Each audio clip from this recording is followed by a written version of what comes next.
Just ahead on CTV News. And we have updates on the status of Kilmar Abrego Garcia and his potential deportation to a third country. I'm Bryce Parker. We'll give you those details coming up on CTV News. Plus, the city of Laurel issues a juvenile curfew. And the council chair launches a new program to fight food insecurity. Those stories and more on CTV News, starting now.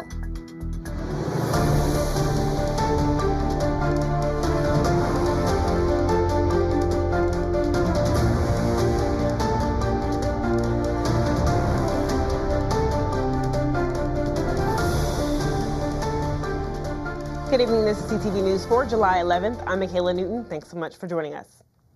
Well, the legal battle of Kilmar Abrego Garcia continued in court today. CTV's Bryce Parker is at the U.S. District Courthouse with more.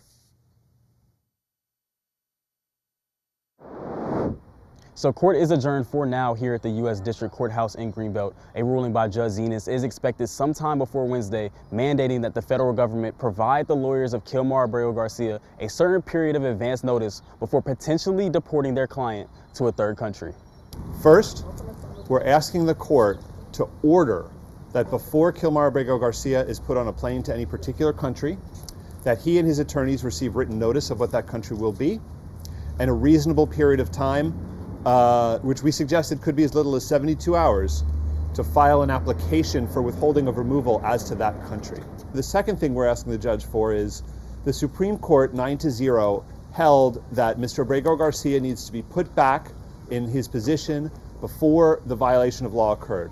Members of the federal government, including the president, have stated that Abrego Garcia will be taken into ICE custody and potentially deported once he is released on July 16th in Tennessee. His lawyers are currently fighting to make sure that he can at least stay in the country to see trial. But we can't even get in front of an immigration judge if they're going to whisk him onto a plane, as soon as he hits ICE custody. Yesterday, ICE's Assistant Director Thomas Giles was called to the stand, detailing the process of the country's immediate deportations to third countries, in which he named South Sudan and Mexico as potential landing spots. As the witness yesterday explained, they can serve the notice in the afternoon and then put the person on a plane that same night. If the government has received sufficient assurances from a country that they're not going to torture or persecute deportees, then the government can put someone on a plane to that country without any more process whatsoever. We then asked if their 72-hour notice is granted by the judge, do they fear the federal government will ignore this ruling as they have done other rulings in the past? Their response? We have to hope and assume that, if a district judge issues an order that's very clear, concrete, and direct, that they're not going to say, in the words of Ann LeBeau, F you to the judicial system. The judge and lawyers for Abrego Garcia argued that Kilmar's violation of rights started in Maryland, and that's where the Supreme Court ruled 9-1 that he should be brought back to. However, the federal government argues that Abrego Garcia's violation of rights started when he was deported in Texas, and that is where he shall be returned to if he is released and not taken into ICE custody. In Greenbelt, I'm Bryce Parker, CTV News. And starting today, the city of Laurel is now under a temporary juvenile curfew. Mayor Keith Sidner issued the executive order restricting residents under the age of 17 from any public places between 11 p.m. and 5 a.m. Sunday through Saturday. The only exceptions are if the juvenile is accompanied by a parent or legal guardian, when the juvenile is working, or if they are returning home from school, religious or volunteer activity, or from a public entertainment event. Laurel police have been directed to enforce the curfew. It is in effect until August 31st. Meanwhile, a suspect is now in custody for the fatal shooting that happened in Landover Sunday morning. 21-year-old Demarion Jones is charged with the first and second degree murder of 21-year-old Jalen Livingston. The shooting happened at the 7500 block of Allendale Drive around 1 a.m. Livingston was taken to the hospital and died shortly after. Now, investigation shows Jones and Livingston knew each other, and Jones shot him during a dispute. Jones is currently being held on a no-bond status. Now, as the county faces record-high food insecurity, one council member is doing his part to make a difference. Council Chair Edward Burrows was partnered with the Storehouse to launch a weekly free healthy food distribution program for 1,000 families in District 8. Starting tomorrow from 11:30 to 1:30 p.m., groceries will be picked up at Thurgood Marshall Middle School, Food distributions will take place via drive-through pickup on the second and fourth Saturdays of each month. Families will be supported through the program for 1 year. We are the nation's first Black-run food bank, and we're headquarters right here in Prince George's County in Lanham, Maryland. So lots of food, lots of amazing giveaways happening. And then we're more than just food. We have book bags, we have Christmas giveaways, just an opportunity for families to just feel whole when they need us. We're excited. This Saturday, Council Member Chair Barrows of District 8 will be hosting a free fresh food giveaway for District 8 families. We have over 1,000 families registered at this moment, so we're at capacity, but we're excited to bring out some really fresh and amazing goods. And tomorrow, healthy food distribution is at capacity, but to catch the next event, visit themeljohnson.org. And it's been nearly a month since Aisha Braveboy took the oath as the 10th County Executive of Prince George's County, following the footsteps of now Senator Angela Alsobrooks. Since then, Braveboy's moved quickly, shaking up county leadership and setting a new tone at the top. The two women share a strong history. Braveboy succeeded Alsobrooks as state's attorney in 2018, and now she stepped into her role as executive with a similar focus on reform and community. We asked Braveboy what advice Alsobrooks shared before she took the helm. You know, she's just been wonderful. And, you know, she was there at my inaugural. And I think, you know, she said, look, we just got to meet. We just got to keep staying in touch. And I think it's really about partnering with people at all levels, especially our federal partners, staying in touch with them. I think keeping Prince George's united, which is something that I had committed to. I think that's the best advice anyone could ever give. And she said that, of course, she'll be there to assist and help in any way she can. So I'm pretty excited about all the partnerships that I've been able to form. From criminal justice to climate and economic growth, Braveboy says she's ready to continue that legacy with her own style of service. Well, the fight to bring the new FBI headquarters to Greenbelt hit another roadblock. As we reported yesterday, the Senate Appropriations Committee voted in favor of an amendment that would prevent federal funding from being used to move the new FBI building to any other location other than the Greenbelt site. The amendment was put into the FBI's annual funding bill, which was backed by Senator Chris Van Hollen and passed 15-14. However, once the amendment passed, the spending bill ultimately stalled in the U.S. Senate. And 6 congressional caucuses teamed up yesterday to declare diversity, equity, inclusion, and accessibility as core principles for the nation. Leaders from each caucus introduced a joint resolution to reaffirm DEIA programs as fundamental to the nation's democracy, safety, and prosperity.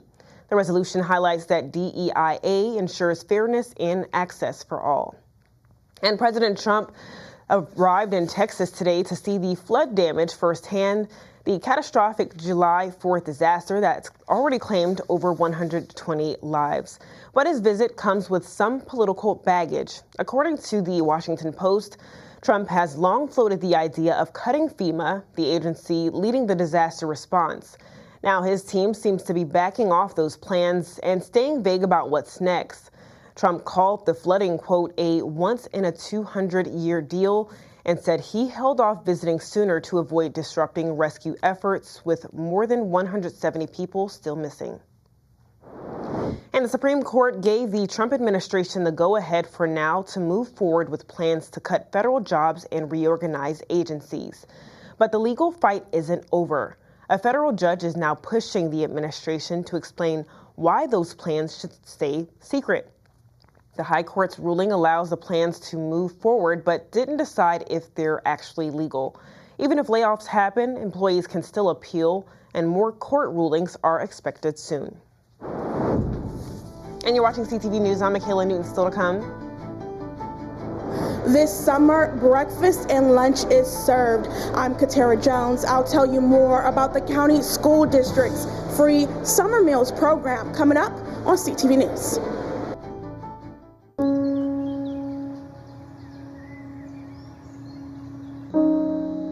This high school gym used to be packed most nights. Not anymore. Do you know why? Because bad behavior by fans, especially adults, has caused a shortage of game officials across the country. You see, without officials, we can't have sports. Don't let this become reality. It's time for a change. Let's bench bad behavior for good.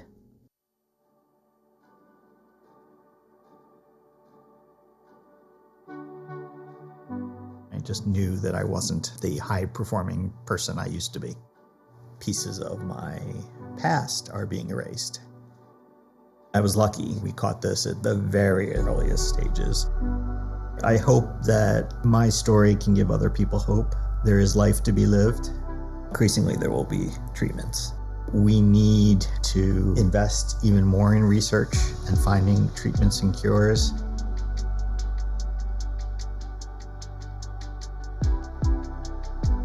If your loved one or you yourself are sitting there thinking, something is wrong, I'm not who I used to be, you can get some answers and you can get them for free.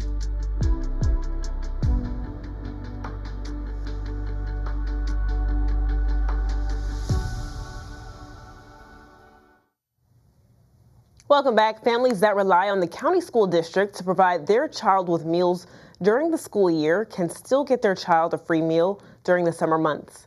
CTV's Katara Jones takes us inside the kitchen at Samuel Massey Academy in Forestville, where breakfast and lunch is given to kids.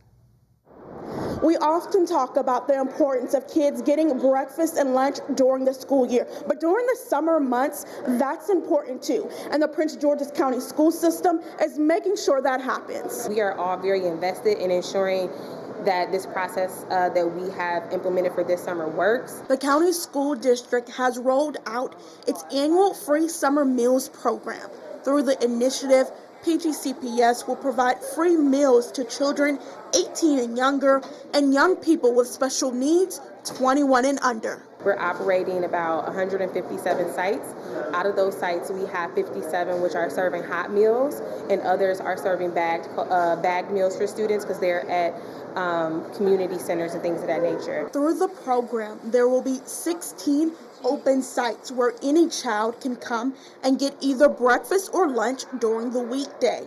Officials say no registration or ID is required, but an adult must accompany the child. One thing that we want to focus on this year is ensuring that our students this summer we're able to provide them a hot meal. So therefore we have more open sites that are cafe sites serving hot meals to our students than we have in prior years. In addition to that, we have open feeding sites. We have 16. We have 8 library sites which serve lunch only. Students enrolled in a summer program at one of the school district's closed sites will also receive a free meal. Samuel Massey Academy in Forestville is one of the open sites that will serve both breakfast and lunch. During the school year, our students know for sure, like during the school year, they're going to get breakfast, they're going to get lunch, and possibly supper. Once the school year ends, we want to continue that for our students to ensure in pockets that may experience food insecurity, we are able to provide them that. The free summer meals program will run until August 8th. Katara Jones, CTV News. And for more details on the free summer meal program, visit the website right there on your screen. Well, a recent report ranks 4 Maryland universities with some of the best online degree programs in the nation. The 2025 Best Online Programs ranking from U.S. News ranks bachelor and master's degree programs in several majors. For an information technology degree, Johns Hopkins made it to the top 3. For engineering, Hopkins took the number 6 spot, and University of Maryland College Park was tied for number 9. For a master's degree in business administration, UMD was tied for the 14th spot. And heads up, Maryland residents, the Maryland Higher Education Commission is offering $9 million in student loan debt relief through tax credits, and applications are now open. If you're filing a 2025 Maryland state tax return, you could qualify. Just make sure you live in Maryland for the 2025 tax year, have at least $20,000 in student loan debt, still owe $5,000 or more, and are actively making payments. The deadline to apply is September 15th. And one city council member is speaking up against Hyattsville's growing housing crisis. The city's Department of Community and Economic Development reports that roughly 11% of the city's more than 5,000 rental units are considered affordable. Affordable housing in the county means residents pay no more than 30% of their total income toward housing costs. City Council member Danny Shabel says rising housing costs are outpacing wages and is fueling the housing crisis fire. And Maryland delegation members are calling on the IRS to expedite tax refunds for those facing financial hardships. Yesterday, U.S. Senators Chris Van Hollen and Angela Alsobrooks, along with other lawmakers, wrote to the IRS Commissioner Billy Long regarding concerns with the agency's deficient procedures of processing federal tax returns. The lawmakers say impacted constituents include individual taxpayers as well as business owners, many of whom have waited several years for owed refunds.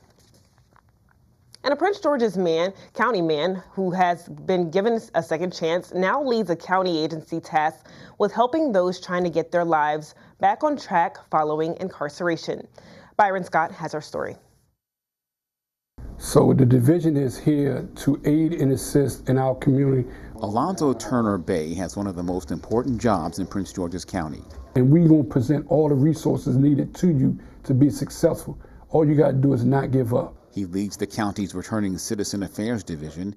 His mission is to help people who have been locked up find their societal footing. Some of our citizens may come home after doing 20, 30, 40 years in prison, and they may not have no one. These services are the services that are needed and that are viable and important. So it is our job, duty, and obligation to make sure they have that safety net so that they don't go back, that they don't harm our community.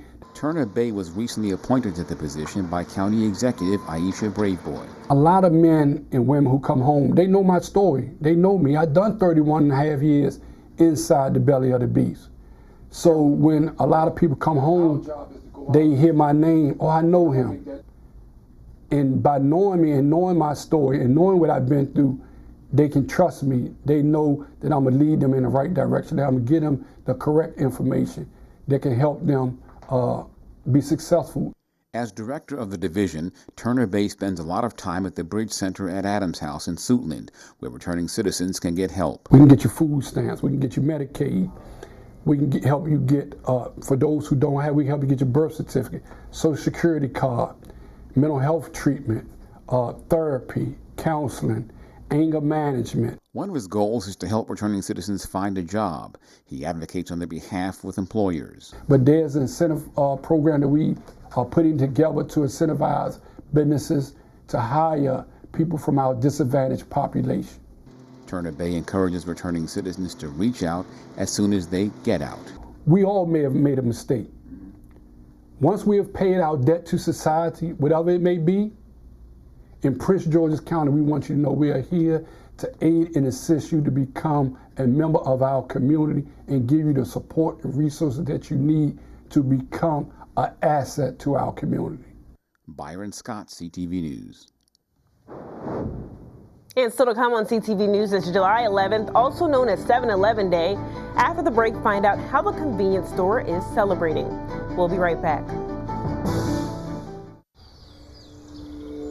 Hear that? That's the sound of your life. Perfectly imperfect. But every time you drive after drinking, the music gets drowned out. Your life sounds pretty great. Don't let a buzz ruin it. Buzzed driving is drunk driving. Don't drive buzzed. Teachers are dynamic leaders, shaping a new generation, innovating how they teach to prepare students for our fast-changing world. Achieving this takes skill and expertise. They're tireless explorers, creatively discovering a universe of solutions, telling stories, experimenting, inspiring, mentoring, connecting cultures, and connecting with each other, leading by example. Experience the unique joy of helping students thrive. Teaching is a journey that shapes lives. Are you ready? Explore teaching at teach.org. It may be hot outside, but it's July 11th, which means it's Slurpee Day.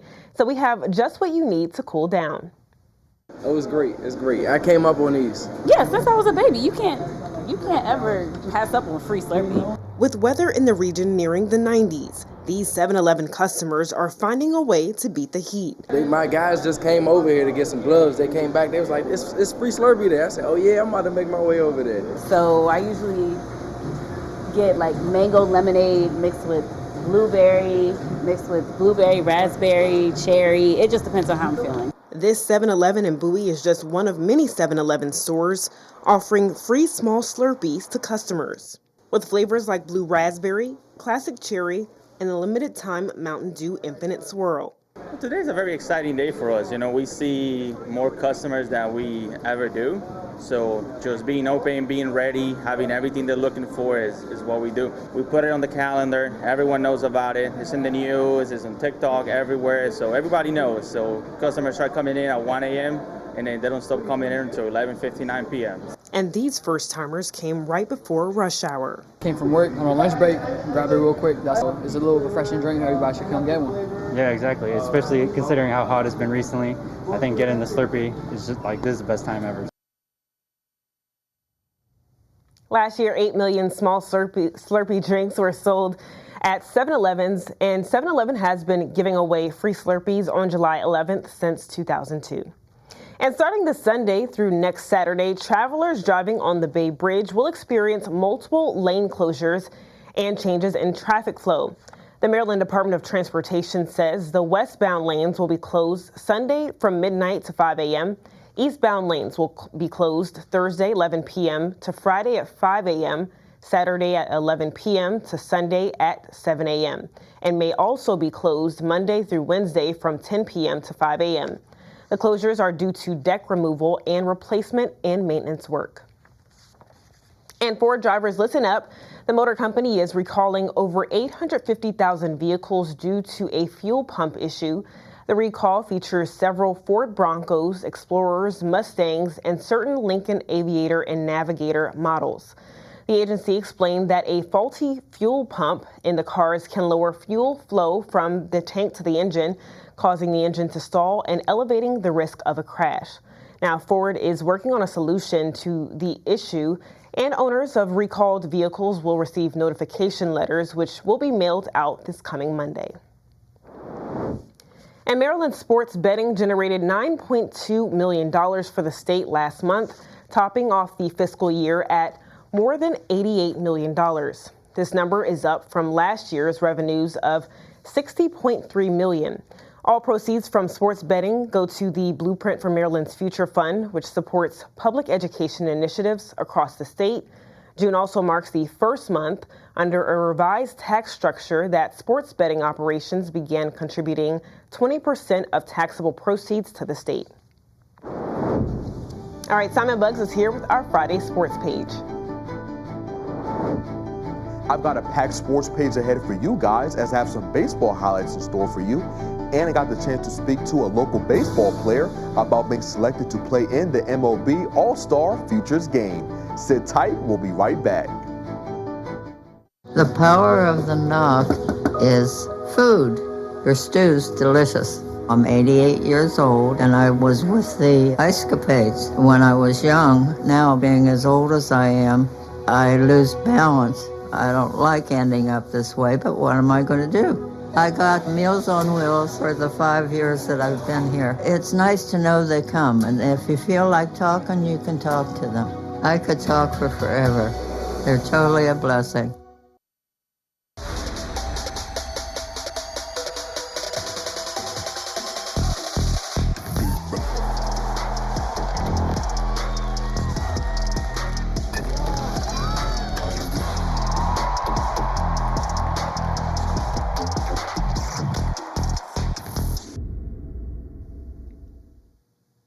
Okay, guys, we begin your Friday sports page with some baseball news as the Bowie Bay Sox took the diamond yesterday for Game 1 of their doubleheader against the Reading Fighting Phils. In the first inning, after 3 quick outs from Reading, the Bay Sox offense took the field. And shortly after, Reed Trimble had this big hit to right center field that ended up being a 2-run homer for the team. And just like that, Chesapeake was up 2-0 on the Fighting Phils. But the Bay Sox weren't done yet, as catcher Creed Willems homered also on a fly ball to right center field. And now Chesapeake was up 3-0 on Reading. Moving on to the bottom of the second inning, Trimble made another play for his team as this single hit by him resulted in an RBI. As infielder Anthony Servideo made it back to home plate, and now the team was up 4-0 on Reading. The Bay Sox were able to increase their lead even more in the third inning after this sac fly from infielder Carter Young, allowing catcher Adam Retzbach to score. And now the team had a 5-0 lead on their opponent. Chesapeake kept their foot on the gas in the fourth inning, scoring 3 more runs. And in the end, the Bay Sox won the first game of the two teams doubleheader and shut out Reading in the process 8-0. But Chesapeake wasn't so lucky in the two teams' second game as they lost that one 9-1.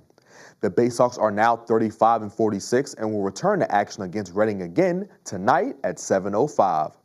And sticking with Bay Sox news, one of the players of the team Enrique Bradfield Jr. was recently chosen to participate in the MLB All-Star Futures Game. This game highlights the best up-and-coming players in the American and National minor league affiliates by having them face off against each other. I was able to catch up with Bradfield before he left for the big game, and the Vanderbilt product revealed to me what areas he improved on that allowed him to be a part of such an exciting event. I think every aspect of the game, to be honest, when you reach the AA level is really good baseball. You're pretty close to the major leagues. The competition is pretty close to what the major league level is. Obviously, it's a touch different, but from the standpoint, it's like I've kind of got better in all aspects of the game. I came from high A where you can excel and beat the competition and do some things great, but base running wise, I've revisited some things when it comes to leads, how I'm going about my base stealing in the box. You know, I'm trying to get better every day, and that's a never-ending process. Defense is the same thing. The All-Star Futures Game will be played tomorrow at 4 o'clock. Make sure you show up and show out, Enrique. I'm rooting for you. Moving on to the world of soccer, DC United recently fired head coach Troy Lesane due to another poor season as the team currently sits at 4-10-7. Former Academy Director Kevin Flanagan was chosen to fill the role of interim head coach. And Flanagan touched on navigating the team through this turbulent time. It's a transition period for the club.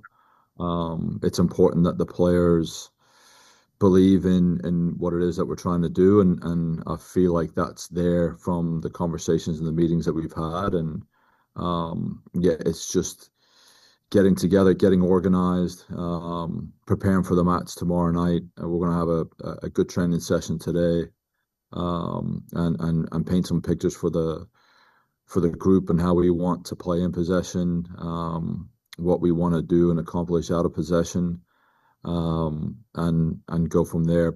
DC United will take the field next versus the LA Galaxy tomorrow at 10:30. And that wraps up your Friday sports page. Have a good weekend, everybody. All right, Simon, thanks so much for that report. Let's get a look at our 3-day weather forecast. Tonight will be partly cloudy with some light winds. Tomorrow it's going to be 90 degrees, but we're getting some showers and thunderstorms after 2 p.m. Sunday, keep your umbrellas nearby. It'll be 89 degrees, but storms are expected throughout the day. Monday, more rain is on the way. We'll have a high of 87 and a low of 73. And for our community calendar tomorrow afternoon, the city of Bowie is hosting Archery in the Park. This fun program is open to elementary and middle school kids ages 5 and up, and offers a safe introduction to the basics of archery in an outdoor setting. The event takes place from 11 a.m. to noon, but for more information, contact the park manager at 240-832-1334. And that's all the time we have for CTV News. Thanks so much for joining us. We'll see you again Monday. Have a good night.